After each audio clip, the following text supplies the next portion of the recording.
త్రియేక దేవుడవైన ఓ దేవా, భూమి ఆకాశముల కంటెను వెండి బంగారముల కంటెను గొప్ప దానముని నీ గ్రంథమును మాకు దయచేసినావు కాబట్టి నీకనేక కృతజ్ఞతా స్తోత్రములు.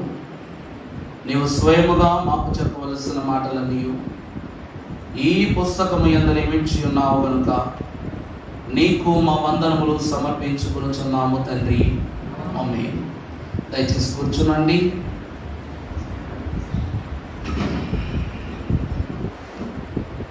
ఈ 30వ దిన పరిశుద్ధ మోషే సుఖోపవాస ధ్యాన కూటములలో పరిశుద్ధాత్మ దేవుని యొక్క వాక్యమును ప్రభు పేరిట ధ్యానము చేసుకుందాము. పరిశుద్ధ లేఖన భాగముల నుండి పరమార్థ జ్ఞాని అయిన యోహాను వ్రాసిన ప్రకటన గ్రంథము 7వ అధ్యాయము 4వ వచనము చదువుకుందాం. ఇశ్రాయేలు గోత్రములన్నిటిలో ముద్రింపబడిన వారు 1,44,000 మంది. యూదా గోత్రంలో ముద్రింపబడిన వారు 12,000 మంది. రూబేను గోత్రంలో 12,000 మంది. గాదు గోత్రంలో 12,000 మంది. ఆషేరు గోత్రంలో 12,000 మంది. నఫ్తాలి గోత్రంలో 12,000 మంది. మనష్షే గోత్రంలో 12,000 మంది. షిమ్యోను గోత్రంలో 12,000 మంది. లేవి గోత్రంలో 12,000 మంది. ఇశ్శాఖారు గోత్రంలో 12,000 మంది. జెబూలూను గోత్రంలో 12,000 మంది. యోసేపు గోత్రంలో 12,000 మంది. బెన్యామీను గోత్రంలో 12,000 మంది ముద్రింపబడిరి. అటు తరువాత నేను చూడగా, ఇదిగో, ప్రతి జనములో నుండి, ప్రతి వంశములో నుండి, ప్రజలలో నుండి, ఆయా భాషలు మాట్లాడు వారిలో నుండి వచ్చి ఎవడునూ లెక్కింపజాలని ఒక గొప్ప సమూహము కనబడెను. వారు తెల్లని వస్త్రములు ధరించుకున్న వారే ఖర్జూరపు పంటలు చేతపట్టుకుని సింహాసనము ఎదుటను గొర్రెపిల్ల ఎదుటను నిలబడి, సింహాసనాసీనుడైన మా దేవుడికి గొర్రెపిల్లకును మా రక్షణకే స్తోత్రమని మహాశబ్దముతో ఎలుగెత్తి చెప్పుడి. ఆమేన్. ప్రార్థన. సమీపింపరాని తేజస్సులో నిత్యము అమరత్వమున వసించుచు గాన ప్రతిగానములను పొందుకొనుచున్న తండ్రి వందనములు. స్థల జ్ఞాని అయ్యున్న మీరు మా జ్ఞానమునకు అందరు అయినను నీ మహిమను తెలుసుకున్నట్టుకు గల అనేక పద్ధతులను మాకు ఏర్పరిచినందులకి స్తోత్రములు. ఈ దినమున పలు పద్ధతులలో నిన్ను కనుగొనిన మేమే ఈ దినము వాక్య పద్ధతి ద్వారా ఈ 30వ దిన మహిమాన్విత మోషే సుఖోపవాస అనుభవములలో పరలోక సంఖ్యను గూర్చి మేము తెలుసుకున్నటకు పరవశులమై తండ్రి నీ పని కొరకు ప్రతిష్ఠింపబడి ఉండగా మా శారీరక నేత్రములను ఈ లోక నేత్రములుగా ఎంచక మాలో గల ఆత్మీయ నేత్రములను తెరచి మా దృష్టికి నీ మహత్యమును కనపరచుమని ఈ సమయము వరకు వాక్యమును తెలియజేసిన ప్రభువే, ఈ వర్తమానము ద్వారా వాక్యమును మన కంటికి ఆత్మకు చూపించి మనందరకును తన మహిమాన్విత దీవెనను అనుగ్రహింపచేసి రక్షణ మార్గముతో మమ్మల్ని నడిపించును. నీ సమాధానముతో నింపుమని నిత్య వాక్య ఉపదేశకుడును వాక్య మహిమాన్వితుడైన యేసు నామములో మిక్కిలి వినయముగా బ్రతిమలాడి వేడుకొనుచున్నాము తండ్రి. ఆమేన్. దైవ వాక్య జ్ఞానోక్తి కొరకు పరిశుద్ధులకు దేవదేవుని యొక్క మహిమ సంఖ్యలోనికి వచ్చిన వారలారా, దివ్య దేవుని యొక్క వాక్యముద్ర తండ్రి అయిన దేవుడు, కుమారుడైన దేవుడు, పరిశుద్ధాత్మ దేవుడు మనకు ముద్రించి వేసి మనలను పరలోక వాస్తవ్యులుగా మనలను చేర్చుకొనును కాక. ఆమేన్. ప్రభువునందు దేవుని ప్రియబిడ్డలారా, గత దినముల యందు 12 గోత్రముల యొక్క పరిపూర్ణ వివరమును వారు పొందుకునినవి, పొందుకొననివి, సంపాదించినవి, సంపాదించుకొననివి, విడిచినవి, పొందినవి అన్నిటిని మనం ప్రభు వాక్యములో ధ్యానం చేసుకున్నాం. ఇన్ని మర్మాలను ప్రభు 12 గోత్రాల నుండి తెలియచేశారు. ఈ దినమున అన్ని అద్భుతమైన గోత్రాలలో నుండి 12,000 మందిని ప్రభు ఏర్పరచుకున్నారు. ఈ సంఖ్య పరిపూర్ణముగా మనము చూస్తే 1,44,000 మంది. ఈ 1,44,000 మంది ఎవరు అనగా ముద్రింపబడిన వారు. దైవజనులైన దేవదాసయ్య గారు మన కన్వెన్షన్ కీర్తన పుస్తకంలో ఒక అద్భుతమైన చరణాన్ని రాయించుకున్నారు. ప్రభు ముద్రించకయే భద్రము చేయు, ముద్రించకయే భద్రము చేయు, ముద్రాక్షర శాల ఇదేగా, ముద్రాక్షర శాల ఇదేగా, ముద్రల వివరము తెలుపునుగా, ముద్రల వివరము తెలుపునుగా.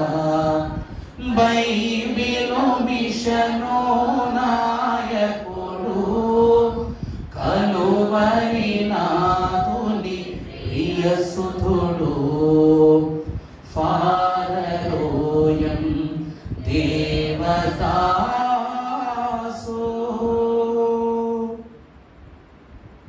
దేవుని ప్రియబిడ్డలారా, ముద్రించకయే భద్రము చేయు అనగా ముద్ర వేయగానే ఆ క్రమములు, ఆ క్రియలు ఏమైపోయాట? భద్రము చేయబడ్డాయట. అలా భద్రము చేసిన ముద్రాక్షరశాల ఇదేగా అంటూ ఉన్నారు. ఆ శాలయే ముద్రల వివరమును తెలుపును అంటున్నారు. ఏమిటండి ఈ ముద్రలను జాగ్రత్త చేసిన శాల? ఎక్కడ ఉంది ఆ ముద్రల శాల? భద్రము చేసుకునేంత దేవుని మర్మాలను, దేవుని అనుభవాలను, దేవుని ఆశీర్వాదాలను, దేవుని యొక్క స్పష్టతను, దేవుని యొక్క ఇష్టములను, మానవుని యొక్క ఉద్దేశాలను భద్రము చేసుకునేంత అద్భుతమైన శాల ఎక్కడ ఉంది? ఎక్కడ అనగా బైబిలు మిషనునందు. ప్రభునందు దేవుని ప్రియబిడ్డలారా, మన అనుభవాన్ని మన మిషన్తోనే మొదలు పెడతాం. పరలోకమునందు దేవుడు ముద్రించిన మిషనే బైబిల్ మిషన్. అది దైవ జనునికి ఇచ్చి భద్రము చేయమన్నదే బైబిల్ మిషన్. అది ప్రతి ఒక్కరి హృదయాలలోకి ముద్రింపబడినటువంటి మిషనే బైబిల్ మిషన్. ఈ దినము వరకు ముద్ర జరిగిన క్షణము నుండి చెరగని ముద్రగా పరలోకము వరకు మనలో నడిపించినదే బైబిల్ మిషన్. ఈ మిషన్ అనుభవము ఎంత ప్రత్యేకమంటే 66 పుస్తకాలకు తల ఆదికాండం. కానీ దైవజనులు అన్నారు 66 పుస్తకాలకు తల ప్రకటన గ్రంథం అన్నారు. అలాగే ఎన్నో మిషనులు ఉన్నవి భూమిలో, ఇవన్నీ తలగా ఉన్న మిషనులే అని భావిస్తూ ఉన్నారు. కానీ లోకములో సన్నిధి నేర్పిన మిషను ఎదట బైబిల్ ఇదే తల అంటూ ఉన్నారు. దేవుని యందు ప్రియబిడ్డలారా, చదవబడిన వాక్య భాగములో మరియు ముద్రింపబడిన వారి సంఖ్య చూడగా అని చెప్పి 1,44,000 మంది. ఎవరు ఈ 1,44,000 మంది? ఏ ముద్ర వీరి మీద ఉంది? ఈరోజు ముద్ర అని చూస్తున్నాం. సాతాను ముద్ర మనకు బాగా తెలుసు. ఈ సాతాను ముద్ర నుదుటి మీదకు రాక అది 666గా మారి మనల్ని ఏం చేస్తుంది? నరకములోనికి లాగివేస్తూ ఉంది. మరి సాతానుకు ఉన్నట్లుగానే యేసు క్రీస్తు ప్రభు వారికి కూడా ఒక ముద్ర ఉంది. ఆయన కుడి పార్శ్వము మీద ఏమని రాయబడి ఉంది? రాజులకు రాజు, ప్రభువులకు ప్రభు. అలాగుననే తండ్రి అయిన దేవునికి కూడా ఒక ముద్ర ఉంది. సైన్యములకు అధిపతియగు యెహోవా పరిశుద్ధుడు, పరిశుద్ధుడు, పరిశుద్ధుడు. ఇది తండ్రి యొక్క స్వాస్థ్యము. రెండవది కుమారుని యొక్క స్వాస్థ్యము. మూడవదిగా సాతానుకు కూడా ఒక స్వాస్థ్యం ఉంది. ఏమిటంటే వెలుగు దూత, తేజో నక్షత్రము, అబద్ధికుడు, పాపమునకు కారకుడు, పాపపు శోధకుడు. ఎన్ని ముద్రలు ఉన్నాయి వాడికి. ఈరోజు మనకు కూడా దేవుడు ఎన్నో ముద్రలు ఇస్తూ ఉన్నాడు. అసలు ఏం చేస్తే ఈ 1,44,000 మంది ప్రభు ముద్రలోనికి చేర్చబడ్డారు? అసలు ఏ క్రియలు జరిగించి దేవుని అనుభవములోనికి, పరలోక గ్రంథములోనికి వీరు చేర్చబడ్డారు? దేవుని యందు ప్రియబిడ్డలారా, ఆ పై వచనాలు ప్రారంభము నుండి మనం ఒక్కసారి చదివినట్లయితే, భూమి యొక్క 4 దిక్కులలో 4 దేవదూతలు నిలిచి ఉండి, సముద్రము మీదనైనను ఏ చెట్టు మీదనైనను గాలు వీచకుండునట్లు చాలండి. అక్కడ వ్రాయబడినటువంటి ఈ పరిశుద్ధ పాఠ్యభాగములో ఈ మాటలో దైవజనులు, మన తండ్రి గారు పరమ భక్తుడైన యోహాను గారు సెలవిస్తూ ఉన్నటువంటి మాట ఏమిటంటే, అక్కడ 4 దిక్కుల గుండా 4 దూతలు కనబడుతున్నాయి మనకి. ఈ 4 దూతలకు ఒక అధికారం ఇవ్వబడింది. నీటి మీదను, అలాగే సముద్రము మీదను, భూమి మీదను, ఆకాశము మీదను, 4 దిక్కులలో ఏ దిక్కు మీదనైనాను వీటికి ఏముంది? గాలి మీద అధికారం ఇవ్వబడింది. అంతే కదమ్మా మాట. వీటి 4గిట్లకి ఇవ్వబడిన ఒకే ఒక అధికారం ఏంటంటే, 4 దిక్కులలో గాలి మీద మీకు అధికారం ఇవ్వబడుతూ ఉంది. దేవుని యందు ప్రియబిడ్డలారా, బైబిల్ మిషను గాలి మిషను అన్నారు ఆ కాలంలో ఉన్నవారు. ఇది గాలికి వచ్చిన పొట్టు వలె, గాలికి వచ్చినటువంటి దుమ్ము వలె ఇది వచ్చినట్లుగానే వెళ్ళిపోనన్నారు. అప్పుడు మన దైవజనులైనటువంటి వారు సెలవిచ్చారంట, ఓసి పిచ్చి వారులారా, మీకు ఒక గొప్ప సూచన, ఒక హెచ్చరిక చెప్తాను వినండి. ఈ భూమి మీద నీళ్లు లేని చోటు ఉంది, మట్టి లేని చోటు ఉంది, ఇసుక లేని చోటు ఉంది, పచ్చదనము లేని చోటు ఉంది, మనుష్యులు లేని చోటు ఉంది, అసలు సంచారమే లేని చోటు ఉంది. కానీ గాలి లేని చోటు ఎక్కడా లేదు, ఎక్కడా లేదు. అందుకే గాలి సంచరించినంత కాలము బైబిల్ మిషను సంచరిస్తూనే ఉంటది. అటువంటి బైబిల్ మిషను కనగా ఈ 4 దూతలకును దేవుడు దేని మీద అధికారం ఇస్తున్నాడు? గాలి మీద, అనగా బైబిల్ మిషను వారి మీద అధికారమును ఇస్తూ ఉన్నాడు. మనము చూసినట్లయితే పరిశుద్ధ గ్రంథములో నుండి హోషియా గ్రంథము 13వ అధ్యాయము 15వ వచనములో మన తండ్రి గారు చూపిస్తున్నటువంటి ఒక మర్మము.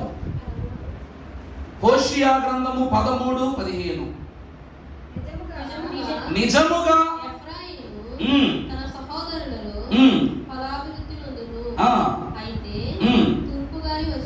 బాగా చూడండి అమ్మా. అయితే తూర్పు గాలి వచ్చును, యెహోవా పుట్టించు గాలి, అది రాగా అతని నీటి బుగ్గలు. దేవుని ప్రియబిడ్డలారా, ఈరోజండి ఎక్కడ గాలి ఉండదో అక్కడ జనసంచారము, ప్రాణ సంచారం ఉండదు. ఆ స్థలమంతా ఎడారైపోతుంది. ఆ స్థలమంతయు జీవనాడిని కోల్పోయిన స్థితిగా మారిపోతుంది. ఇది యెహోవా ఇచ్చిన గాలి. దేవుడు ఏమంటున్నారండి? ఈరోజు మనము చూసినట్లయితే పరిశుద్ధులకు దేవదేవుడు పరమగీతంలో రాయిస్తారు, ఉత్తర గాలి చెప్పండి వచ్చును, దక్షిణ గాలి ఏదించును అనేటువంటి మాట మనం చూస్తాం. ఈరోజు గాలికి ఎందుకు ఇంత ప్రాముఖ్యత దేవుడు ఇస్తున్నాడు? ఈ సృష్టి మొత్తములోనూ గాలిని మాత్రమే దేవుడు ఎందుకు కాపాడుకున్నాడు? అక్కడ మనము చూస్తే 4 దిక్కుల్లో ఒక దిక్కు కనబడుతుంది. ఏ దిక్కండి? ఏ దిక్కు? తూర్పు దిక్కు. అక్కడ ఏమని రాయబడి ఉంది? తూర్పు గాలి వస్తుంది, యెహోవా పుట్టించు గాలి, అది రాగా. అంటే ఈ గాలి మీద 4 దూతలలో ఒక దూతకు, అనగా తూర్పు వైపునున్న దూతకు దేవుడు అధికారం ఇచ్చినప్పుడు అది ఎక్కడి నుంచి లేస్తుందట? అరణ్యములో నుండి లేచును, అది రాగా అతని నీటి బుగ్గలు ఎండిపోవును. దేవుని ప్రియబిడ్డలారా, దేవుని వాక్యము ప్రస్తావన చేసినట్లయితే యాకోబు సంతతినకు స్వాస్థ్యముగా దేవుడు 12 నీటి ఊటలను 70 ఈత చెట్లనిచ్చాడు ప్రభు.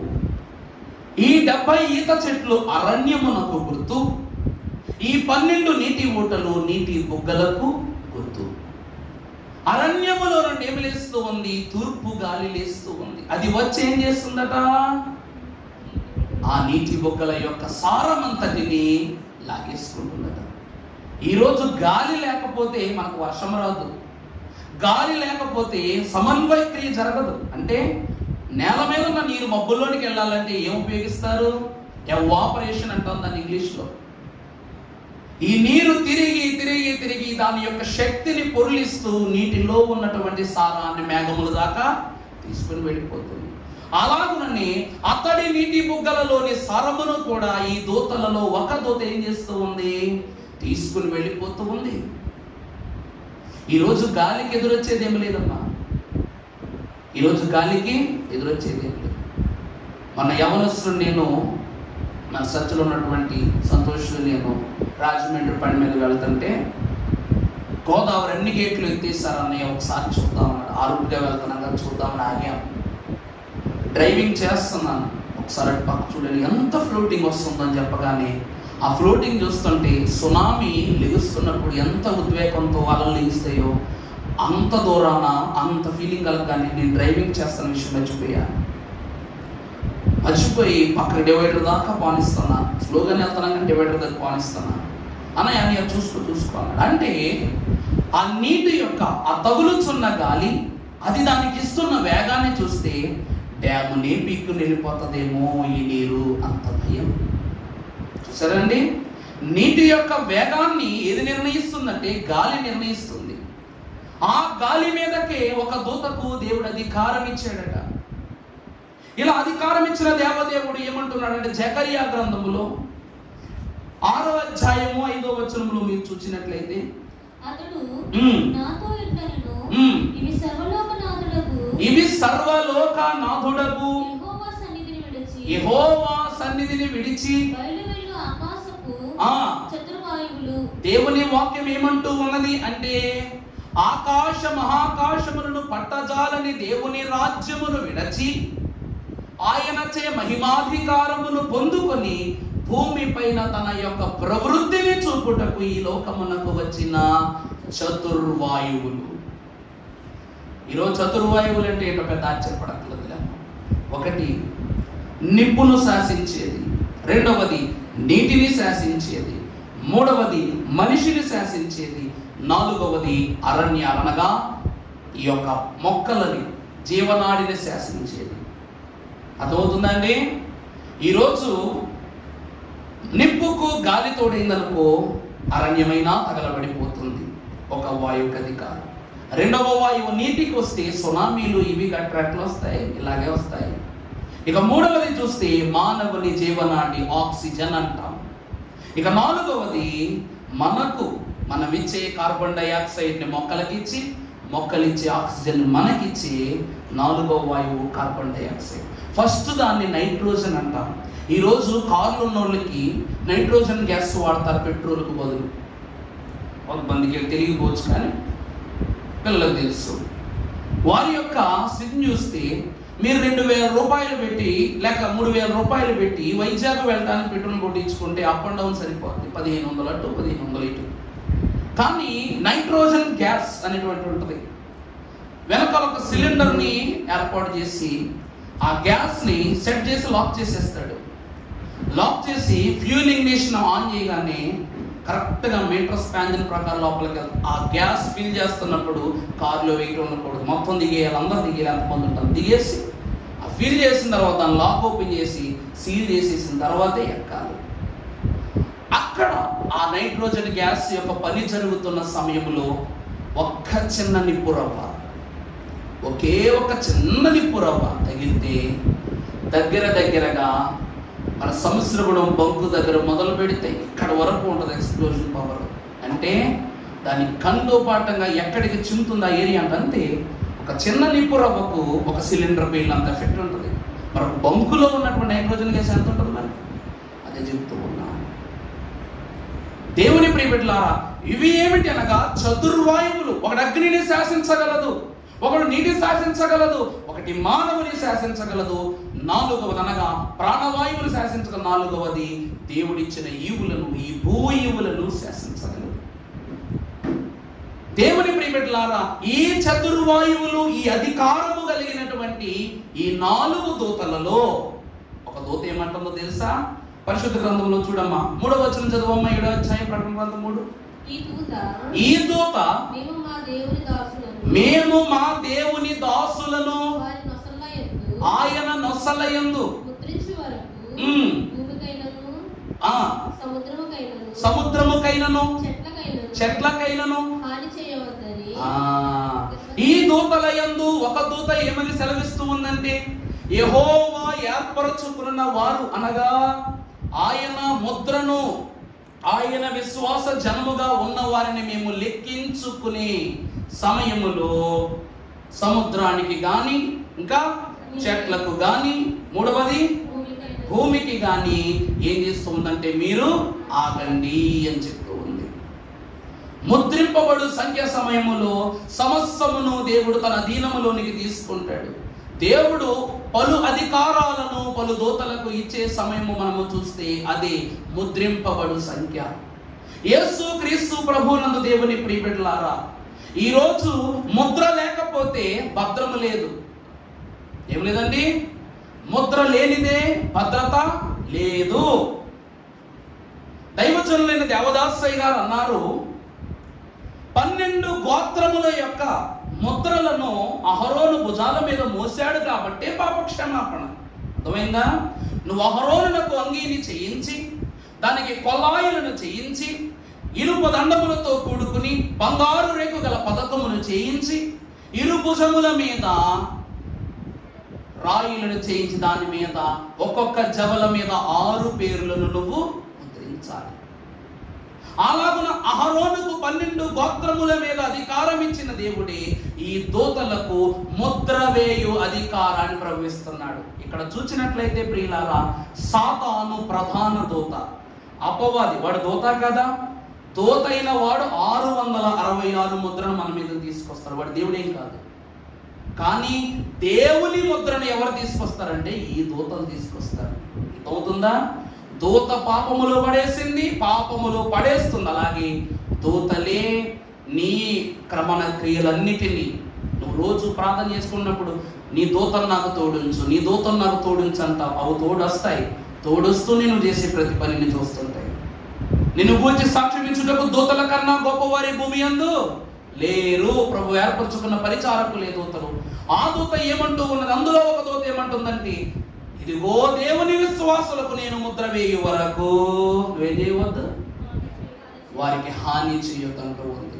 అప్పుడు మొదలైందనమాట లెక్కింపబడిన వారి సంఖ్య. ఇక్కడ ఏ ముద్రలు ఉంటే మనం ఆ లెక్కలోకి వెళ్తాం.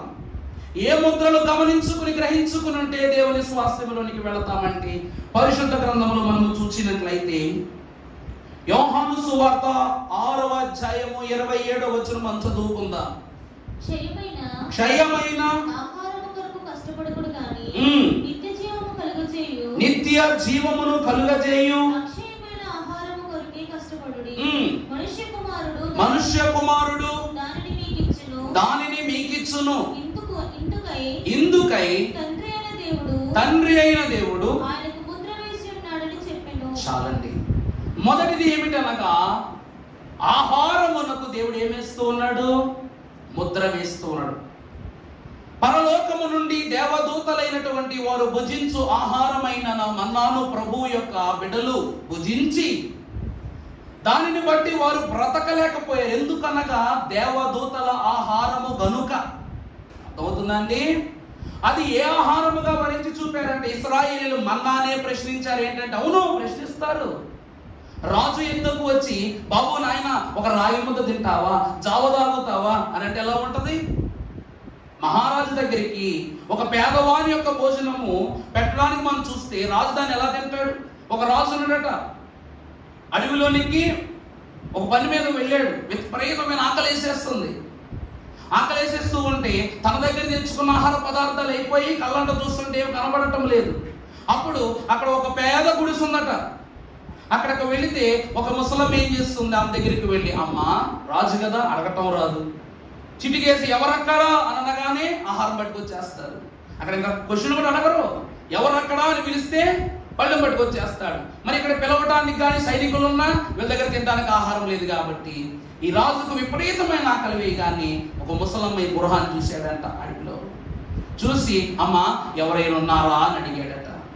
అప్పుడు ఆమె బయటకు వచ్చి, ఎవరు బాబు నువ్వు అంటేనో, నేను పలానా దేశం రాజుని అని పరిచయం చేస్తూ, సర్లే నా గొప్ప నా రాజ్యంలోనే ఇక్కడ నేను ఆకలి కొన్నాను కాబట్టి నాకు ఆకలి వేస్తుందమ్మా, నాకేమన్నా పెడతావా అంటే, అప్పుడట ఆ తల్లి, నా దగ్గర నువ్వు తినేంత గొప్ప భోజనాలు లేవు నాయన, నా దగ్గర కాస్త జావ ఉంది, ఎందుకంటే సద్ది కూడుతో ఉన్నటువంటి జావ నా దగ్గర ఉంది, అది తాగుతావా అంటే, ఇప్పుడు కడుపు కాలుతుంది, ఏదైనా తినాల్సిందే, అందుకు ఏదైనా పర్వాలేదమ్మా నాకేముండని అన్నాడట. ఆమె ఆ యొక్క ఆహార పదార్థాన్ని ఆ జావును వేడి చేసిందట, బాగా నీట్గా వేడి చేసి, రాజు కదా మరి చల్లటి ఆ పదార్థం పెట్టకూడదు కాబట్టి వేడిగా చేసి పట్టుకొచ్చి పెడితే ఆత్రం ఆపుకోలేక, ఆకలి తట్టుకోలేక ఒక్కసారిగా దాన్ని తాగడానికి చూసేసరికి నోరు కాలిపోయిందట. కాలిపోగానే అప్పుడు ఈ రాజు అమ్మో అని ఆ కంచాన్ని దించేసేసి, ఆ యొక్క మట్టి పాత్రను కింద దించేసి అతను అన్నాడంట, అమ్మ నోరు కాలిందంటే నువ్వెప్పుడు ఇలాంటి భోజనాన్ని తినుండవు, ఇదిగో ఇది ఇస్తూ ఉన్నాను. ఆ కాలంలో అయితే స్పూన్స్ కింద గట్ల కింద ఏం వాడేవారు అంటే కొబ్బరి చెప్పులు ఒకటి తెలుసు, కొబ్బరి చెప్పులకి చిన్న కాడ పెట్టుకుని డోకులుగా వాడేవారు. ఈరోజు అలా వాడుకుని జావైనా చారైనా దాంతో పోసుకునేవారు కొబ్బరి చెప్పులు.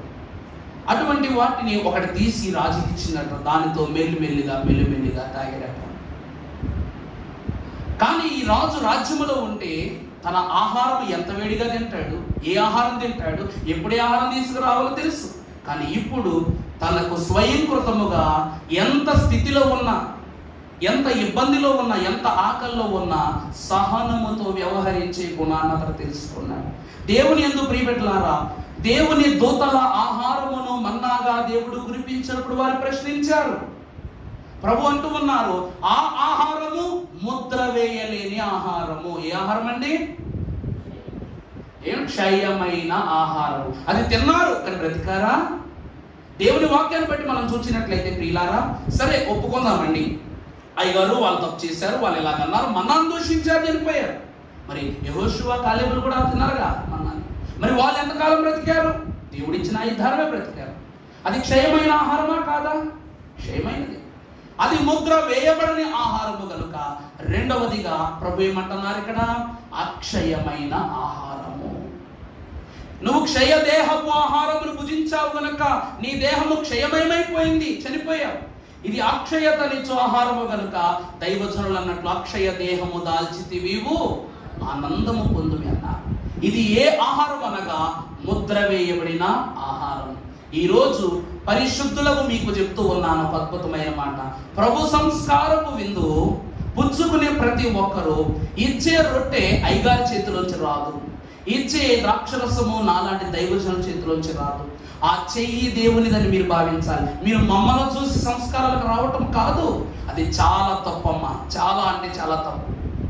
మేము కూడా ఆ ద్రాక్షరసాన్ని, ఆ విందును పుచ్చుకునే మీకు అందిస్తాం. మేమే అంతటి అజేయులమైతే మాకెందుకు ఆహారము? మేము క్రమము చేసి తొలి ద్రాక్షరసమును, తొలి రొట్టెను మేము భుజించి అర్హత సంపాదించుకుని మీకు ఇస్తున్నాం. యేసుక్రీస్తు ప్రభువారు ఆయన చేసిన విందులో ఆయన రొట్టె తిన్నారా? తినలేదు. ద్రాక్షరసం తాగారా? ఎందుకంటే ఆయనది అక్షయ దేహము, మనది క్షయ దేహము. అక్షయ ఆహారము అనగా ముద్ర వేయబడినది, అనగా పరలోకపు సంఖ్యలో ముద్రింపబడిన 144,000 మంది అక్షయ ఆహారమును సేవించిన వారు. మొదటిది ముద్ర వేయబడిన ఆహారము. ఇక రెండవదిగా మేము చూసినట్లయితే 2వ కొరింథీయులకు రాసిన పత్రిక 1వ అధ్యాయం 22వ వచనము. 2వ కొరింథీ 1:22. ఆయన మనకు ముద్ర వేసి మన హృదయములలో మనకు ఆత్మను సంచకవరమును అనుగ్రహించి ఉన్నాడు. చూసారా? మీ యందు కనికరము కలిగినందున నేను మరలా కొరింథీయులకు రాలేదు. చాలండి. దేవుని ప్రియబిడ్డలారా, భక్తుడైన పౌలు గారు ఏమంటూ ఉన్నారంటే, ఆయన మనకు ముద్ర వేసి, ఏమిటండి ప్రభు ఏం చేస్తున్నారంట? మనకు ముద్ర వేసి మన శరీరములో దేని పెడుతున్నారు? ఆత్మ. రెండవది, నీలో ఉన్న ఆత్మ ముద్ర వేయబడినది. అందుకే అక్షయ ఆహారము కనబడలేదు, అక్షయమైన ఆత్మ కూడా కనపడటం లేదు. దేవుని ప్రియబిడ్డలారా, ఇశ్రాయేలు యొక్క ప్రజల యందు ఘనతను ప్రభావాన్ని కలిగి ఉన్నటువంటి మహాభక్తులలో సౌమ్యుడు గొప్పవాడు సొలొమోను మహారాజు గారు. అంతటి మహారాజు గారట అన్నిటినీ వెతుక్కున్నాడు. ఏమిటండి? తన జ్ఞానము ద్వారా అన్నిటినీ వెతుక్కున్నాడు. దైవజనులు దేవదాసయ్య గారు ఏమని చెప్పారంటే, యోసేపు యొక్క జ్ఞానము సొలొమోను జ్ఞానము రెండు సమానమైనట. అర్థమవుతుందా అండి? దేవుడు అడిగితే సొలొమోనుకు జ్ఞానం ఇచ్చాడు, జరగబోయే పరిస్థితులు ఎదుర్కొనే జ్ఞానం ఇచ్చాడు. కానీ అదే యోసేపునకు దేవుడు జ్ఞానాన్ని ఇవ్వాల, దర్శనాలను ఇచ్చాడు. జరిగేటివి, జరగబోయేవి, జరగజూచు ప్రతి ఒక్కటి విషయములను దేవుడు దర్శనము ద్వారా ఇచ్చాడు. ఇప్పుడు యోసేపు గొప్పవాడు, సొలొమోను గొప్పవాడా? యోసేపు పుట్టుకతోనే తనకు ఆ వరాన్ని దేవుడు ఇచ్చేసాడు. ఆ వరాన్ని ఏమాత్రమును కించపరచకుండా దైవ భక్తి శ్రద్ధలతో భక్తుడైనటువంటి యోసేపు గారు నిలదొక్కున్నారు. కానీ సొలొమోను జ్ఞానము ఆఖరికి యేసు ప్రభు చేతిలో, యేసు ప్రభు మాటలు ఏమైపోయింది? ఇతడు అడవి పువ్వు యొక్క స్థితికి కూడా పోసిపోడు అంటూ ఉన్నారు ప్రభు. మరి ఎందుకండి అంతటి జ్ఞానం? క్షయమైన వాటి కొరకు ఇశ్రాయేలును పరిపాలించుటకు గల జ్ఞానాన్ని అడిగాడు. కానీ ఇశ్రాయేలు సైన్యమునకు ముందు ఉండి నడిపించిన దైవమా, నేడు నాతో ఉండి నన్ను కూడా నడిపించు అని అడగకుండా నడిపించే జ్ఞానాన్ని అడిగాడు. నడిపించిన దేవునిని అడగటం మర్చిపోయాడు. అర్థమైందండి? ఈరోజు చీకట్లో దీపాన్ని చూస్తాం. ఆ దీపం మంచోడు పట్టుకున్నాడు, చెడ్డోడు పట్టుకున్నాడో కూడా తెలియదు మనకి. వాడు ఏ దారిని తీసుకెళ్తే ఆ దారిలో వెళ్ళిపోవటమే. దేవుని వాక్యం అంటూ ఉంది, నీ మార్గమంతటిలో రెండు దీపాలు నిన్ను ఎదుర్కొంటాయి, రెండు దారులు నిన్ను ఎదుర్కొంటాయి. ఇద్దరూ నిన్ను రావైపోయారమ్మని అడుగుతారు. మరి నువ్వు ఏ దారిని ఎంచుకుంటావు? శరీరమేమో బాగున్న దారి వైపు చూస్తూ ఉంటుంది, ఆత్మేమో ముళ్ళ దారిని చూస్తూ ఉంటుంది. సాతానుడు ఏం చేస్తాడంట? విశాల ద్వారము వైపు తీసుకుని వెళ్తాడు. నీ శరీరం ఏమంటది? దీనికి ముద్ర లేదు, అందుకే ఇది ఏమైపోతుంది? మట్టి నుండి తీయబడినది కనుక మరలా మన్నైపోయి. ఇదే ముద్ర వేయబడి ఉంటే ఆ స్థితి ఉంటుందా మనకి? ఇదేమంటుందంటే విశాల మార్గం వైపు వెళ్దాం పదా అంటది. మరి ఆత్మ ముద్ర వేయబడింది కనుక ఇదేమంటూ ఉన్నదంటే ముళ్ళ బాటే మన బాట, ఇరుకు ద్వారమే మన ద్వారం అంటూ ఉంది. దేవుని యందు ప్రియబిడ్డలారా, దేవుడట మన ఆత్మకు రెండవదిగా ముద్ర వేశాడు. ఈ 12,000 మంది, 1,44,000 మంది ఆత్మీయ ముద్రను కలిగి ఉన్నవారు. దేవుని ప్రియబిడ్డలారా, తన యొక్క ఇల్లంతటిలో మోషే నమ్మకమైన వాడు. కానీ అదే ఇల్లంతటిలో నమ్మకమైన మోషే అట రెండవ రాకడలో సంఘమంతా దేవుని ఇంట్లో ఉంటే అతను మాత్రం భూమి మీద ఉంటాడు. నిజమంటారా కాదంటారా? పరలోకములో మనం అందరం ఉంటాం, ఇద్దరు తప్ప. ఎవరు? మోషే, ఎలియా ఉంటాం. ఇల్లంతటిలో నమ్మకమైన వాడిని ఇంటిలో ఉంచకుండా భూమికి పంపించాడు దేవుడు. ఎందుకంటే మోషే యొక్క శరీరాన్ని దేవుడు కట్టడి చేయడానికి గల కారణము ఆత్మను ఈ లోకమును స్థిరం చేసేసాడు. అందుకే దేవుని యొద్దకు మోషే ఎలియాల ఆత్మలు వెళ్ళలేదు. అందుకే రూపాంతర పర్వతము మీద ప్రభువు ఆహ్వానించగా ఈ ఇద్దరు ఆ స్థలానికి వచ్చేస్తారు.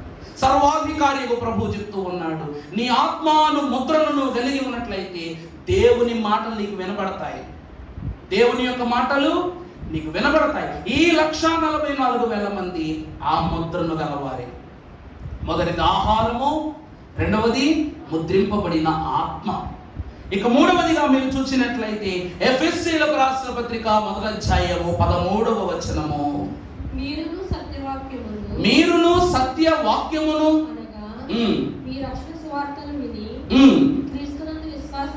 క్రీస్తునందు విశ్వాసమును ఉంచి ముద్రింప. దేవుని యందు ప్రియబిడ్డలారా, మూడవది ఏమిటి అనగా వాక్యమును ముద్ర. మూడవది ఏమిటండి? వాక్యమును ముద్ర. దుష్టుల ఆలోచన చొప్పున నడువక, పాపుల మార్గమున నిలువక, అపహాసకులు కూర్చుండు చోట కూర్చుండక, యెహోవా ధర్మశాస్త్రమును ఆనందించుచు. ఏమిటండి? ముందు ఆనందించాలి, తర్వాత ధ్యానించాలి.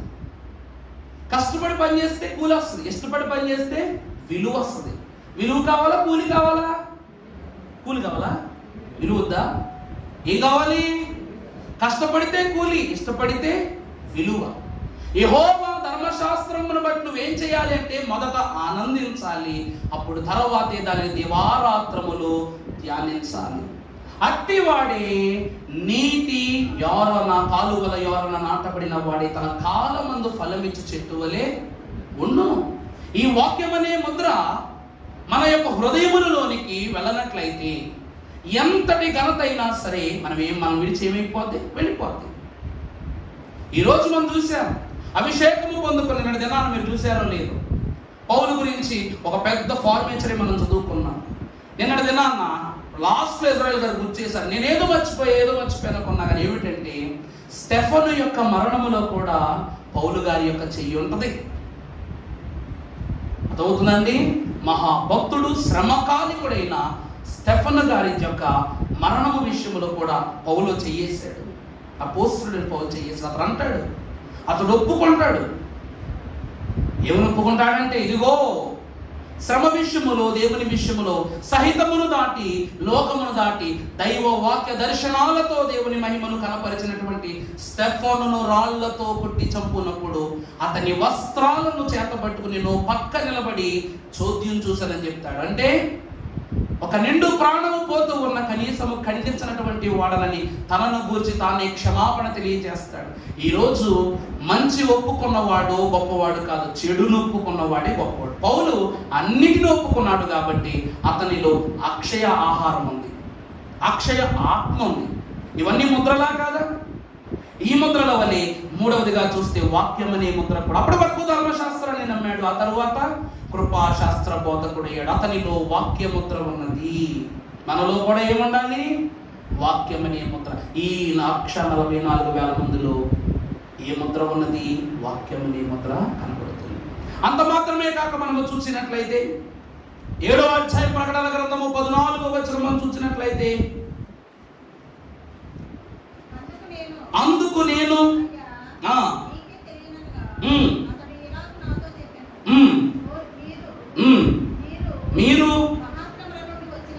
మీరు మహాశ్రమలలో నుండి వచ్చిన వారు,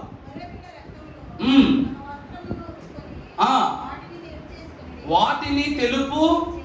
దేవుని ప్రియబిడ్డలారా, మనము ఏ ముద్రతో దేవుని యొక్క రాజ్యాన్ని సంపాదించుకొనబోతున్నామంటే శ్రమలు.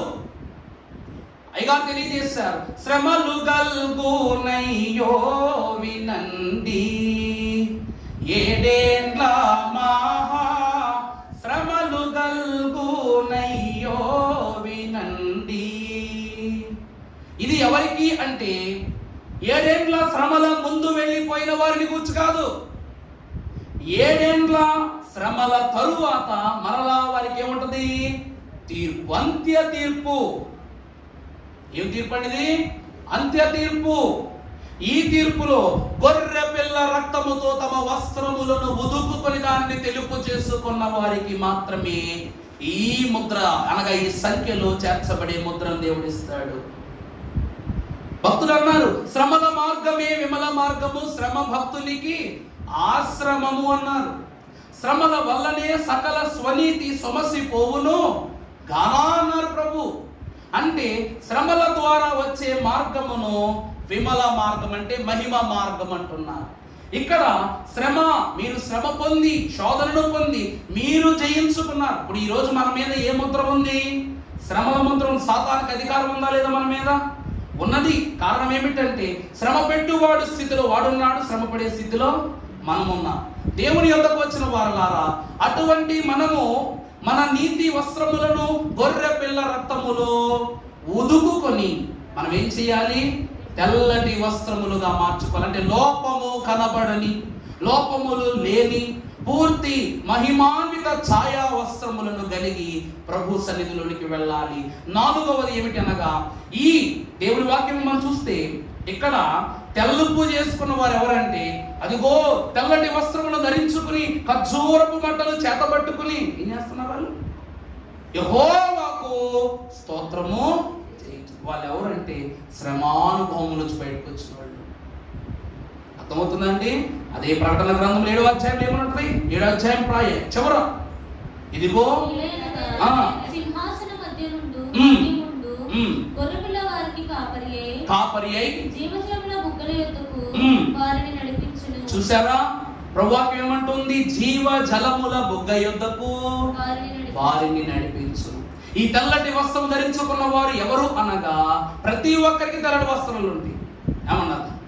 ఈరోజు ప్రతి ఒక్కరు, ఈరోజు అమ్మ 7 సన్నిధి ప్రార్థన, లేకపోతే తొలి సంస్కార ప్రార్థన ఉంది, అందరూ తెల్ల దుస్తులు ధరించుకొని రమ్మంటే ఒకరు 1000 రూపాయల చీర కడతారు, ఒకరు 500 రూపాయల చీర కడతారు, ఒకరు 300 కడతారు, ఒకరేమో 10,000 రూపాయల చీర కడతారు.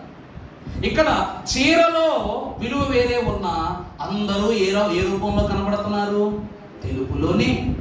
దేవుడు కూడా వారి వారి క్రియల చొప్పున వారికి జీతాన్ని ఇచ్చినట్లే వారి వారి క్రియ చొప్పునే వారికి ఏమిస్తారు? వస్త్రాన్ని కూడా దేవుడిస్తారు. ఈరోజు మన ఇంటికి బాగా డబ్బున్న వాళ్ళు వస్తే వాళ్ళకి రేంజ్ బట్టలు పెడతాం, మిడిల్గా వస్తే ఆ రేంజ్ బట్టలు పెడతాం, మన రేంజ్కి వస్తే మన రేంజ్ బట్టలు పెడతాం, ఇంకా కిందకు వస్తే కిందకు పెడతాం. కానీ దేవుడు మాత్రం అలా పెట్టడండి. ఐగరేంటి కోరికలా చెప్పేలాగా అంటున్నారు ఏంటంటే, ఆ భేదాలు ఆ పారంపర్యతలు మనకుంటే, మరి దేవుడు మాత్రం అలాంటివి పెట్టడు. ప్రతి ఒక్కరి వస్త్రము గొర్రె పిల్ల యొక్క రక్తములో ఉదకబడిందే. ప్రతి ఒక్క వస్త్రం. అందరూ అంటారు, అయ్యి బాబాయ్ 24 పెద్దలకి ఎలాంటి బట్టలు ఉంటాయో, ఆ తరువాత పరదేశంలో ఉన్న వారికి ఎలాంటి దుస్తులు ఉంటాయో, వాళ్ళకి ఎలాంటి బట్టలు ఉంటాయి నాకు తెలియదు, కానీ వాళ్ళ టైలర్ ఎవరో నాకు తెలియదండి, కానీ బట్టలు ఇచ్చింది మాత్రం ప్రభువే. వాళ్ళ టైలర్ ఎవరో నాకు తెలియదు, ఎవరో ఎలా పుట్టారో నాకు తెలియదు, కానీ ఆ వస్త్రాన్ని వారికి దారాదత్తము చేసింది మాత్రం ప్రభువే. ఆ వస్త్రము గొర్రె పిల్ల రక్తములో శుద్ధి చేయబడిన వస్త్రం. దేవుడి ప్రియబిడ్డలారా, ప్రతి ఒక్కరూ వాక్యాన్ని ఒకేలా చదవాలి, ఏక మనసుతో చదవాలి, ఏక తలంపుతో చదవాలి. అలా చదివిన వారికి దేవుడు కూడా అలాంటి వస్త్రాన్ని దయచేస్తారు. ఒకటి ఇవ్వటం ఇవ్వకపోవటం అంతే తప్ప తేడాలు మేడాలు ఇలాంటివి ఏమి ఉండవు. First quality, second quality, third quality అని ఉండవు. ఒకటే క్వాలిటీ, పరలోకపు క్వాలిటీ అంతే. అలాంటి క్వాలిటీ ఉన్న వస్త్రాలు దేవుడు ఇస్తాడు. అది కావాలి అంటే మనం ఏమి ధరించుకోవాలంటే వాక్యమును అనే ముద్రను ధరించుకోవాలి. ఈ రోజండి 1000 రూపాయల బైబిల్ కొనుక్కోండి, 2000 రూపాయలు కొనుక్కోండి, 3000 కొనుక్కోండి, లోపల అక్షరాలు మారిపోతాయా? అక్షరాలు మారవు, భావము మారదు, వివరము మారదు. ఇందులో ఉన్నటువంటి భక్తుల యొక్క తారతమ్యత కూడా ఏం కాదు, మారదు. చదివి మనం మారదు తప్ప. దేవుని వాక్యం సెలవిస్తూ ఉంది, ఎంతమంది చేతిలోనికి వెళ్ళినా బైబిల్ విస్తరిస్తుందే కానీ వెనుకకు తగ్గదు. అలాగే గొర్రె పిల్ల రక్తంలో శుద్ధి చేయబడిన ప్రతి ఒక్కరు. గొర్రె పిల్ల రక్తం అంటే ఏమిటి? ప్రభు ఏమన్నారు? నేనే మార్గమును, సత్యమును, జీవమును, జీవవాక్యమును నీవు నాకు బోధించినవనేటువంటి మాట మనకు వాక్యంలో కనబడుతుంది కదమ్మా.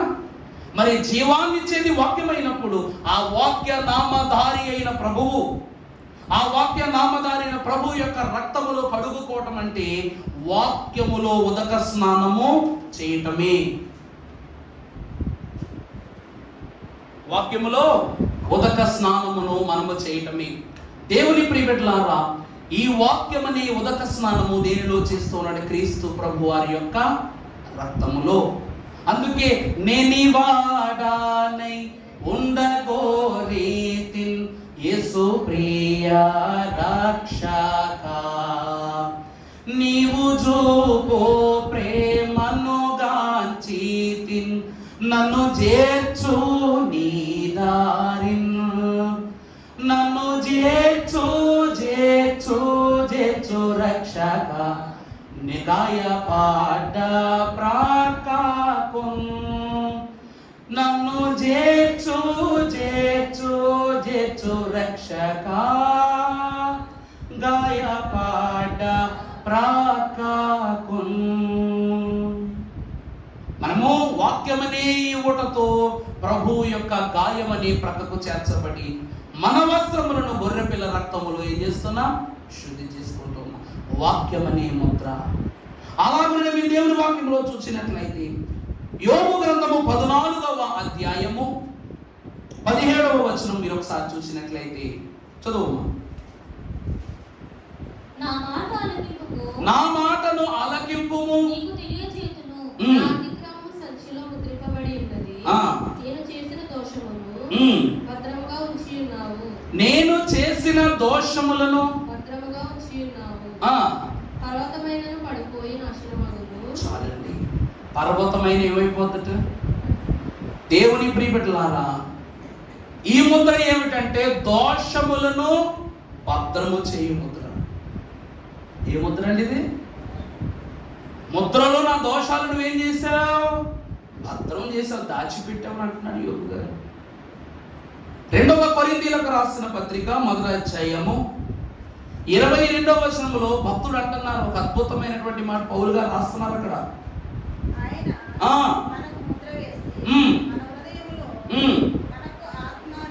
మనకు ఆత్మ అను సంచ కరువును అనుగ్రహించు. ప్రభునందు ప్రియులారా, అక్కడ భక్తుడైన యోబు గారేమో దోషములను సంచిలో పెడుతున్నాడు. ఆయన నీ దోషముల నిమిత్తము నిందను పొందెను. వాక్యం ఉంది కదండి. ఆయన నీ దోష నిమిత్తమై నింద పొందెను. దేవుని ప్రియబిడ్డలారా, దేవుడు ఈ దోషాలను ఎక్కడ దాస్తూ ఉన్నాడంటే ఆయన హృదయం అనే సంచిలో దాచుకుంటున్నాడు. దోషారోపణ చేసిన వాటిని స్వీకరిస్తున్నాడు, నింద వేస్తున్నా స్వీకరిస్తున్నాడు. అంటే దైవజనులు అంటున్నారు యోబు శ్రమ క్రీస్తు శ్రమ ఎందుకైందంటే యోబు పడిన ప్రతి గాయము క్రీస్తుకు సాదృశ్యమైన చిహ్నమై ఉన్నది. అందుకే ఏమని రాయబడి ఉంది? మరలా చదవండి అన్నమాట. సంచిలో ముద్రింపబడి ఉన్నది. నేను చేసిన దోషమును భద్రముగా ఉంచి ఉన్నావు. పర్వతమైనను పడిపోయి నాశనమగును. చూసారా? ఇప్పుడు కొరింథీ పత్రికలో మాట చదవండి. ఆయన నాకు ముద్ర వేసి, అక్కడ దోషములకు ముద్ర వేసి సంచిలో ఉంచారు. ఇక్కడ నాకు ముద్ర వేసి మన హృదయములో ఆత్మయను సంచ కరువును అనుగ్రహించి ఉన్నారు. దేవుని ప్రియబిడ్డలారా, దోషములను మోయే సంచి, అలాగని ముద్ర వేయబడిన ఆత్మ అను సంచి. ఈరోజు నీ ప్రతి దోషాన్ని నువ్వు ఈరోజు తట్టుకోగలుగుతున్నావు, బొటకేసుకుని మింగగలుగుతున్నావు అంటే దానికి కారణం ఎవరంటే నీ ఆత్మే. ఆత్మ లేని వాడు నా వాడు అంటే నువ్వు దేవుని వాడవ్వాలంటే ఆత్మ నీలో ఉండాలి. ఆత్మ దేవునిది. అంటే ఈ రోజు వరకు నీ దోషాన్ని ఏది దాస్తుందంటే నీ దేవుడు నీకు ఇచ్చిన ఆత్మ. ఈ ఆత్మ అనే ముద్ర కలిగిన సంచి నీ దగ్గర లేకపోతే మనం ఏమైపోతామో, నేనేమైనా ప్రభువా నిన్నే స్తుతిస్తాను అని పాడారు. ఇప్పుడు అంత మహాభక్తులు ఎవరు లేరమ్మా. నేను ఎలా ఉన్నా ప్రభువా నిన్ను స్తుతించను ఎవరు తయారయ్యారు బయట. దేవుని తండ్రి యొక్క పరిశుద్ధ నామమును కలిగిన వాళ్ళ ప్రభు వాక్యం అంటూ ఉంది, నువ్వట దోషములను భద్రము చేయు ఆత్మ ముద్ర గల సంచిని కలిగిన వాడవై ఉందా. ఇంకా అవలా ఎంత పొడుగు ఉంది. 12 గోత్రాలకు 12 ముద్రలు ఉన్నాయి. ఇప్పుడు మనకైనా 4 రేపు పొద్దున మళ్ళా పార్ట్ 2 ప్రకటన గ్రంథం ముద్రలు పార్ట్ 2 అన్నమాట. దేవుని ప్రియబిడ్డలారా, దేవుని యొక్క ముద్రలు అంటే ఈరోజు దోషాలను కొట్టివేసే స్థితిలో, దోషాలను విడిచిపెట్టే స్థితిలో నీ యొక్క స్వాస్యము దేవునిలో ఉంటే వారలే పరలోక సంఖ్యపు యొక్క వారసులు అవుతారు. ఏమండి? రేపు యాలం మీకోసమే వాక్యము కన్నా మిన్నైనా చెప్పేశానులేండి. వాక్యము కన్నా మిన్నైన భాగ్యాన్ని పొందుకోవటమే దైవ స్వాస్థ్యం. దేవుని వాక్యములో మనము చూసినట్లయితే అదే యోబు 37వ అధ్యాయము 7వ వచనంలో ఏమంటాడో తెలుసా? చదువుమా మాట. మనుషులందరూ ఆయన సృష్టి కార్యమును తెలుసుకొనున్నట్లు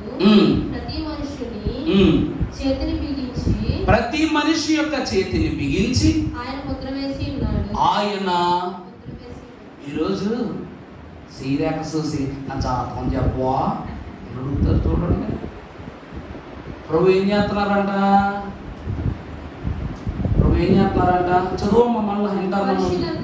మనుషులందరూ అవును ఆయన సృష్టి యొక్క కార్యాన్ని తెలుసుకొనున్నట్లు ప్రతి మనిషి యొక్క చేతిని బిగించి ఆయన నువ్వే పని చేస్తే బాగుపడతావు, ఏ పని చేస్తే నాశనమైపోతావు. ఈ ముద్ర ఏం తెలియజేస్తుందంటే, ఈ ముద్ర నిన్ను సత్యము వైపు అసత్యము వైపు, పాపము వైపు పరిశుద్ధత వైపు అని నిర్ణయిస్తుంది. దేవుడు మన చేతికి ముద్ర వేశాడు. పరలోకములోనికి వెళ్ళాలంటే చెయ్యే ఇవ్వాలి. దేవుడిచ్చిన ముద్రతో ఈరోజు పరలోకపు తండ్రి, దేవుని వాక్యంలో మనం ఎక్కడ చూసినా దేవుని చెయ్యే కనపడితే దేవుని ముఖం కనపడదు. ఎందుకు? ఆదాముకు కూడా దేవుని ముఖము యొక్క పరిపూర్ణత తెలియదట. ఎందుకంటే దేవుడిని తన పోలికలో చూసుకున్నాడు అంతే. కానీ దేవుని తేజస్సు పరలోకములో ఉన్న ఆయనకు తప్ప దూతలకు తెలియదు, మనుషులకు తెలియదు, పరిశుద్ధులకు తెలియదు, ఎవరికి తెలియదు.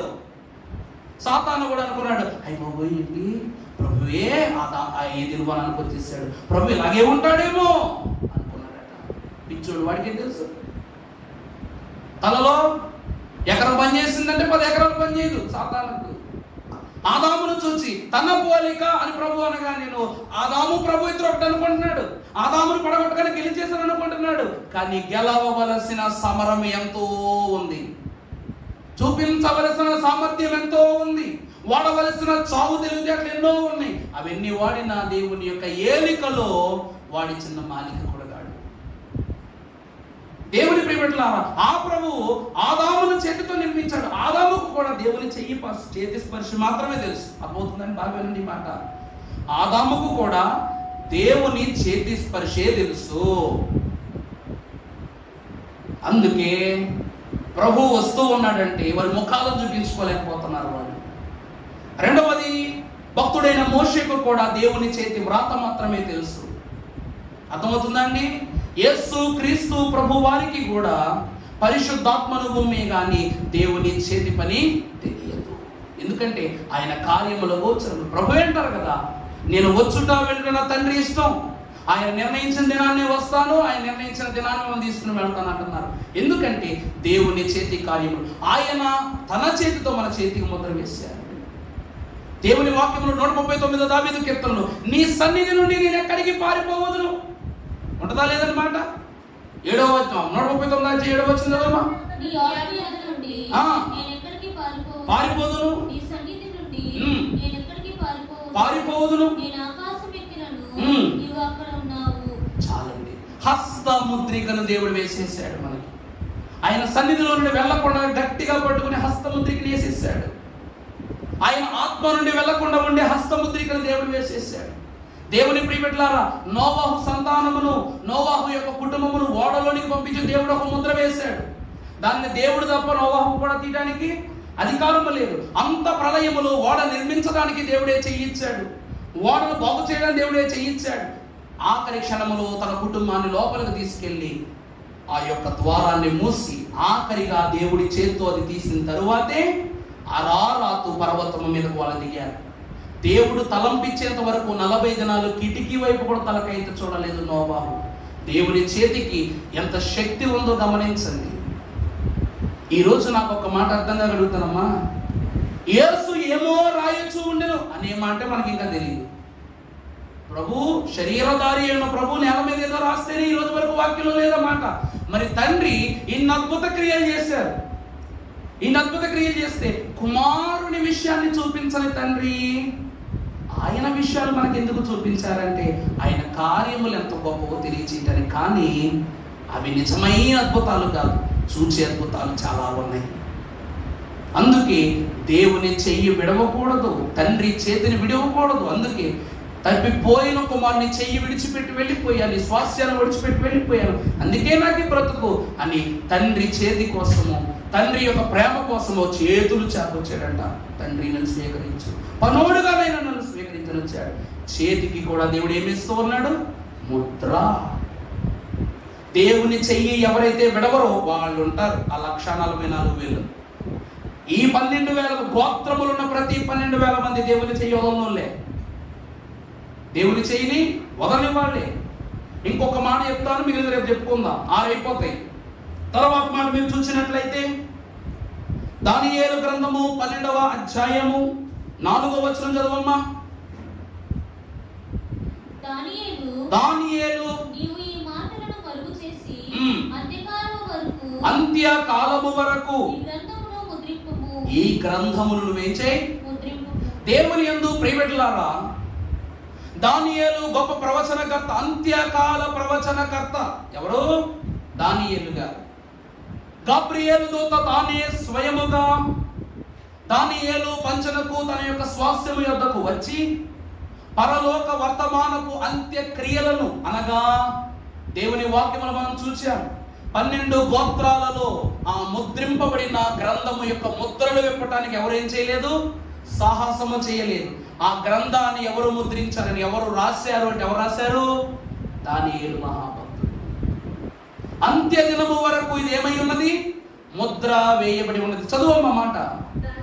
దానియేలు నీవు ఈ మాటలను, ఏ మాటలు చెప్పలా, ఈ మాటలను మరుగు చేసి అంత్యకాలము వరకు ఈ గ్రంథమును నువ్వేం చేయి, ముద్రింపుము.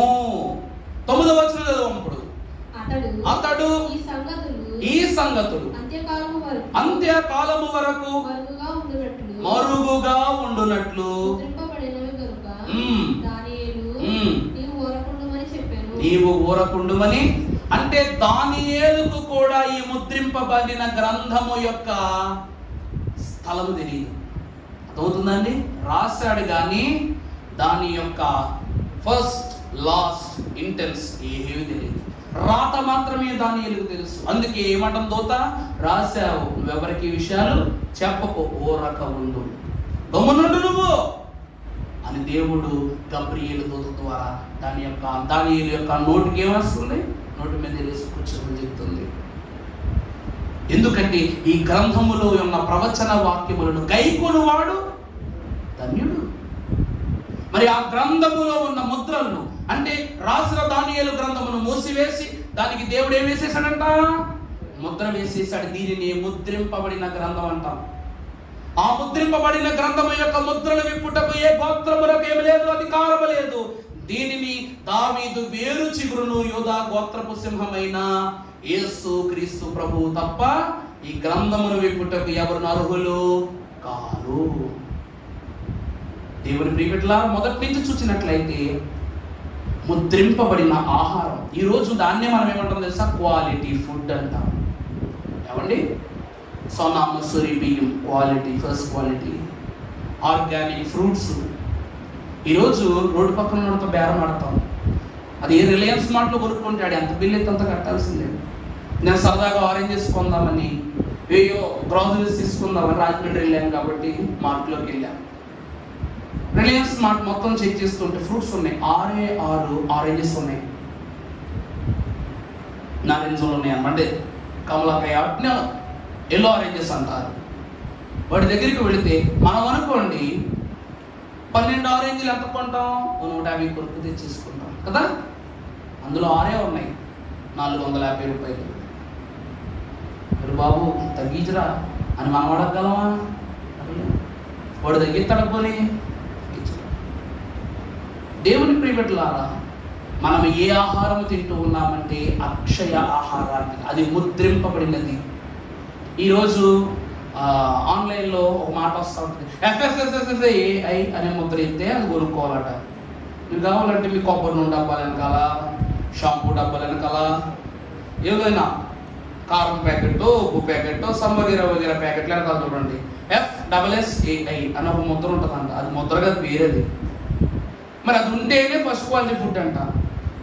నేను మొన్నే రీసెంట్గాను ఒక మామూలు పచ్చ డబ్బా కొనుక్కున్నా.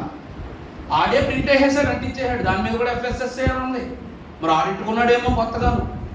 పచ్చ డబ్బా కొనుక్కుంటే వాడు వేసిన స్టిక్కర్ మీద కూడా రాసుకున్నాడు. మరి ఎవరిని నమ్మాలప్పుడు? ఇది కంపెనీ అంటాడు, ప్రియా పచ్చడి అంటాం. ప్రియా అని రాసుకుంటే ప్రతి ఒక్కరిది పచ్చడే. దేవుని ప్రియబిడ్డలారా, మనుషులు ఎట్లా ఉన్నారంటే ఆకాశము నుండి కురిపించిన మన్నాపై ఏమో మమకారం లేదు, దేవుడి ఇస్తున్న అక్షయ ఆహారం మీద ఏమో ప్రేమ లేదు, లోకం ఇచ్చే దేని మీదైనా సరే మనకేమున్నదంటే ఆసక్తి ఉన్నది. దేవుని ప్రియబిడ్డలారా, అదే ప్రభు అంటున్నారు, ఇది ఏ ఆహారం అనగా ముద్రింపబడిన ఆహారము. దాన్ని మనం క్వాలిటీ ఫుడ్ అంటాం, ఫస్ట్ క్వాలిటీ ఫుడ్ అంటాం. మన దృష్టిలో ఫస్ట్ క్వాలిటీ ఫుడ్ అంటే చికెన్ మటనే, డాక్టర్ గారు చెప్పారంట కదా, అదనమాట. మొదటిది ముద్రింపబడిన ఆహారం, రెండవది ముద్రింపబడిన ఆత్మ. నేను మీకు ఇచ్చుచున్నది నా తండ్రి యొద్ద నుండి పొంది ఉన్నా. ప్రభు ఏమంటారు, నేను మీకు ఏదైతే ఇస్తూ ఉన్నానో నా తండ్రి యొద్ద నుండి. ప్రభు అయిన యేసుక్రీస్తు ప్రభు ఆరోహణమే వెళ్ళిపోతూ ఏమంటారు, పరిశుద్ధాత్మను పొందుడి అని తండ్రి యొద్ద నుండి పరిశుద్ధాత్మను మన మీద పంపారు. ఆ ఆత్మే నీ దోషాలు, నీ పాపాలు, నీ శోధనలన్నీ జాగ్రత్త చేసి వాటిని నీ నుండి దూరం చేసి ఇస్తుంది. ఇక మూడవది ఏమిటమ్మా, ముద్రింపబడిన వాక్యము. దేవుని వాక్యము, నీ వాక్యము నా పాదములకు దీపము, నా త్రోవకు చీకటిలో ఉన్న నీకు దీపముగాను, మార్గము తెలియని నీకు త్రోవగాను పనిచేస్తున్న వాక్యం. ఇది ముద్రింపబడిన వాక్యం. ఎందుకంటే ఆయనే వాక్యము, ఆ వాక్యమే శరీరధారి కృపా సత్య సంపూర్ణునిగా ఈ లోకానికి వచ్చింది. ఇక నాలుగవది చూసినట్లయితే ముద్రింపబడిన దోషములను భద్రము చేయి సంచి. ఈరోజు మనం చూసినట్లయితే మన దోషములను బట్టి ఆయన అనేకమైనటువంటి హింసలను పొందారు, నిందలను పొందారు. నాలుగవది అనగా ముద్రింపబడిన సంచి అంటే శరీరం. సంచి అంటే ఏమిటండి? శరీరం. ఈ సంచిలో ఏమున్నది అంటే నువ్వు చేసిన దోషాలన్నీ ఉన్నాయి. యేసుక్రీస్తు ప్రభు వారు మన యొక్క సంచి ఉన్నారు, రక్షణ సంచి ఉన్నారు. ఆయన తన యొక్క పరిశుద్ధమైన రక్షణ గర్భములు మన ఈరోజు పోషిస్తున్నారంటే మనలో దోషాలన్నీ తీసి ఆయన తీసుకోవటం వలన అది ఏమిటనగా ముద్రింపబడిన సంచి. నాలుగవది ముద్రింపబడిన చెయ్యి. ఈరోజు ఎవరు చేయి విడిచిపెట్టినా దేవుడు చేయి విడిచిపెట్టరు. దేవుని ప్రియబిడ్డలారా, ఈరోజు కొంతమంది, నా మిత్రుడు ఒకడు ఏమనంటే వాళ్ళ అమ్మ నాన్నలంట ఒకవేళ పెద్ద నేను వేరే దేశం వెళ్ళిపోతానరా పని చేసుకుంటానికి, ఎప్పుడుకో దాని రాను అడిగాడు. ప్లానింగ్లో చూడండి ఎంత సన్నాసి తెలుపుతాడు. ఎందుకురా టాటూ వేయించుకుంటున్నావు అంటాడు. ఏమని రాయించుకున్నాడు అంటే mummy daddy I love you అని రాయించుకున్నాడు చేతి మీద. Mummy daddy I love you. మమ్మీకి ఏమో చివర పువ్వు పెట్టాడు, డాడీకి ఏమో స్టార్ పెట్టాడు. మమ్మీకేమో పువ్వు పెట్టి డాడీకి స్టార్ పెట్టాడు అనమాట టాటూ మీద. రే ఏంట్రా ఇది అని మేము అడిగామన్నమాట. అడిగితే వాడు అన్నాడు, రేపనే రోజు పరిస్థితులు ఎలా ఉంటే తెలియదురా, యుద్ధాలు వస్తాయంట, అవి వస్తాయంట, ఇవి వస్తాయంట. పొరపాటు నేను తప్పిపోయాననుకో, మా అమ్మ నాన్న ఎక్కడ తప్పిపోయారనుకో, లేకపోతే ఏ తలక దెబ్బలో నేను మైమర్చిపోయాననుకో, అది పిచ్చి పిచ్చి అసలు చూడండి. అది ఎందుకంటే మంచి బండి బాగా తోలుతాడు. 6-7 సార్లు యాక్సిడెంట్ అయింది మా కాలేజ్ టైంలోనే. అది చేతి కట్టేసుకోకుండా ఏ సంవత్సరం రాలేదు.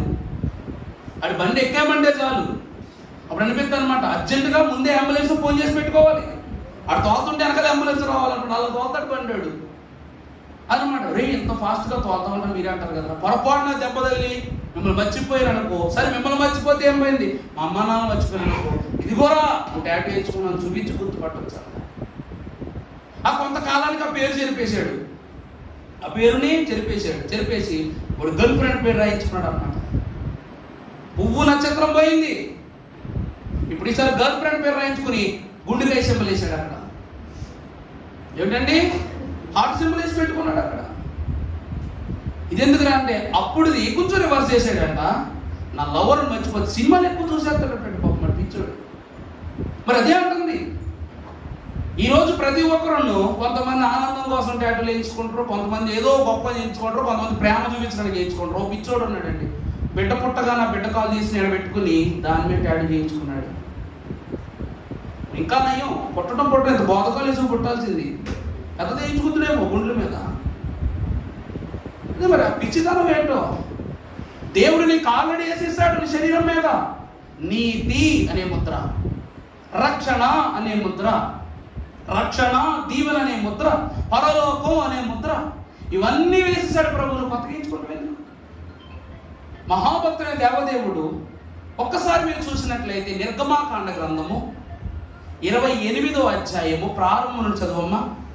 మరియు నాకు యాజకత్వము చేయుటకై నీ సహోదరుడైన అహరోనును అతని కుమారులను అనగా అహరోను కుమారులైన నాదాబును అబీహును ఎలియాజరును ఈతామారును ఇశ్రాయేలులో నుండి నీ యొద్దకు పిలిపింపుము.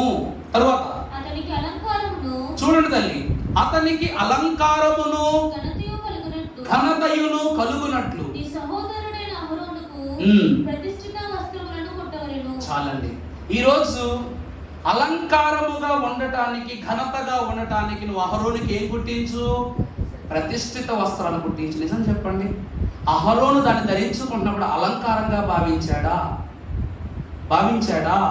చెప్పండి అమ్మా. రత్నాలు కలిగినటువంటిది, బంగారముతో కూడుకున్న వస్త్రాలు నాకు వచ్చే ఆనందంతో ఉన్నాడా? అలంకారముగా భావించాలా? దానిని బాధ్యతగా, దేవుడిచ్చినటువంటి బాధ్యతగా భావించాడు. దేవుడైతే అలంకారముగా మీరు చేయమన్నాడు తప్ప 12 గోత్రాల బాధ్యత నీ మీద ఉంది, వారి బరువు నీ మీద ఉంది. ఇది ఆడంబరం కోసం నీకు ఇస్తుంది కాదు. అక్కడ అంతమంది దుస్తులు ఎంత గొప్పగా ఉన్న అహరోను అప్పుడు ఎందుకు అంత ప్రత్యేకంగా ఉన్నాడంటే ఒక గొప్ప బాధ్యత. ఈరోజు ఆ విలువ తెలియదు. కిరణ్ బాబాయ్ గారు ఏం చేస్తారు తెలుసు? అంగీ లేకుండా ఎవరైనా తోటలో ఆ సమయానికి అంగీ లేకుండా ప్రార్థనకు ఎవరు వచ్చారనుకోండి, అయ్యగారు బెల్ట్ తీసుకుని కొట్టడం ఒకటే తక్కువ, మాటలతోనే పడైపోతాడు. ఎందుకంటే దేవుడిచ్చిన వస్త్రానికి విలువ ఇవ్వనప్పుడు నీ శరీరం మీద ధరించుకునే ఏ వస్త్రమైనా మస్సి గుడ్డతో సమానం. ఒకరోజు మా తోటి పాదరి, నాకంటే ముందు పాదరి అయిన అతను ఆలయ ప్రతిష్టారాధన పెట్టుకుని అయ్యగారిని పిలిచాడు. పిలిస్తే అయ్యగారిని కార్యక్రమం అప్పచెప్పేసి ఆడు కీబోర్డ్ వాయించుకుంటున్నాడు. నా వంశోత్తరం తెలుసు, కీబోర్డ్ వాయిస్తున్నాడు. అంగీ వేసుకుని నిలబడాల్సింది. ఇప్పుడు అలాంటి పరిస్థితి వస్తే నేను కీబోర్డ్ ప్లేయర్ పిలుచుకుంటాగా? ఎందుకు ఎవరిలో కష్టపెడతావు? ఎందుకు మనకు ₹1 కలిసి వస్తుంది, వాడే కీబోర్డ్ వాయించి. అంగీ తీసుకుని వెళ్ళి చైర్ మీద వేసాడనమాట. మడత పెట్టడం జాగ్రత్త పెట్టడం ఇలా పక్కన పెట్టాడంట. వెంటనే అయ్యగారికి విపరీతమైన కోపం వచ్చేసింది. అధికారులకి ఇచ్చేయి, అంగీ ఇచ్చే అన్నారు. ఏమంటారు మరి? ఇది గొప్ప, అది గొప్ప. నన్ను ఘనపరచువాన్ని నేను ఘనపరుస్తాను. దేవుని వస్త్రాన్ని మనము ఘనపరచాలి, దేవుని యొక్క బాధ్యతలను మనం ఘనపరచాలి. దేవుని ప్రియబిడ్డలారా, అందుకే బైబిల్ మిషన్లో అంగీ అనేటువంటిది పొందుకోవటము సులభముగా వచ్చేమో కానీ దాన్ని నిలబెట్టుకోవటం చాలా చాలా కష్టం. దేవుని ప్రియబిడ్డలారా, బైబిల్ మిషన్ అందుకొని మోస్తున్నది దైవజనుడు కానీ ఆ బాధ్యతను తరాలుగా మోస్తున్నది బేతెల ప్రభు. అసలు మరి ఆడపోచాల మీద ఎన్ని బాధ్యతలు ఉంటాయి? ఈరోజు ఒక ఆలయం నడిపించాలంటే మాకు నొప్పి. దేవుని ప్రియబిడ్డలారా, ఇందాకేమని చెప్పా? ముద్రింపబడిన వస్త్రాన్ని గురించి చెప్పాను కదా. దేవుడిచ్చిన ఈ వస్త్రము, దేవుడిచ్చిన ఈ అంగి ఏమైనదంటే విశ్వాసులకు గొర్రెపిల్ల రక్తములో శుద్ధి చేయబడినది. కానీ ఈ అంగి ఏదైతే ఉన్నదో పరిశుద్ధాత్మ దేవుడే స్వయముగా అలంకరీకృత్యముగా నిర్మాణము చేసుకున్నది ఈ యాజక వస్త్రం. అందుకే ఈ వస్త్రము, అందులో లేవీయులు కూడా ఉన్నారా లేదా? 12,000 మంది లేవీయులు కనబడుతున్నారంటే వారిలో ఎంత దాతృత్వం ఉంది, దేవుని భక్తిలో ఎంత ఆసక్తి ఉంది. యాజక వస్త్రం ధరించుకున్నోడిని కూడా దేవుడు ఆ సంఖ్యలో కలిపేశాడు. అందుకే ఈరోజు 6 ముద్రలు చెప్పారు. 6 ముద్రలు, మరలా రేపు 6 ముద్రలు చెప్పుకుని 12 గోత్రాలకు సరి సమానమైన ఈ యొక్క 12 ముద్రలను తెలుసుకుని మనము కూడా 144,000 సంఖ్యలో దేవుని రాజ్య మహిమలో ప్రవేశించే ధన్యత తండ్రి మనకు దయచేయును గాక. పరిశుద్ధుడా, నీకే స్తోత్రములు నాయనా. 4 దిక్కులలో ఉన్నటువంటి ప్రతి దాని మీద నీ దూతలకు అధికారం ఇచ్చావు ప్రభువా. అందులో ఇదిగో సమూహముగాను సఖ్యతగాను ఉన్నటువంటి వారిని నేను ముద్రించుటకు గాను కొద్ది సమయము వారి కొరకు ఈ ముద్రను ఆపివేయుడి అన్నా. ఈ